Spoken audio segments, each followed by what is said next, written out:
Sen mənə cavab ver görək. Sənin adın nədir? Sen polissən. Hə? Kimsən ki sen bana böyle sual verirsən? Mən? Ha. Mən bilirsən kimyəm. Yox. Mən adamların adını soruşuram. Hə. Adamların soyadını soruşuram. Qulaqçım var. Hər bir telefonum var. Siz soruşun görək indi adınız nədir? Adın nədir sənin? Mənim adım İlyas. Soyadın nədir? Hə? Soyad. Soyadım Hüseynov.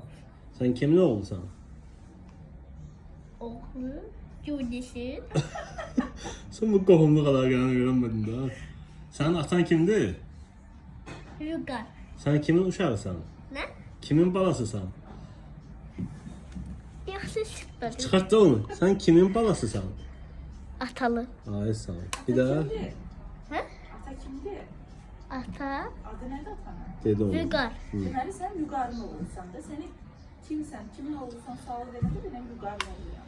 Bax, sen atanın oğlusan. Yunis atanın oğludur. Sofiya ise atanın Balası. kızıdır. Ha, Və hamımız. Ülker də İlker falan dedi. ikimizlinlə. Ha, İlker'in de ha. Atalı da balası var. İlyas. Ülker də balası. Ha. Yaxşı gedə bilərsiniz. Görürler. Gedə bilərsiniz. Kompüterlə işləyə bilərsiniz. Çok sağ ol.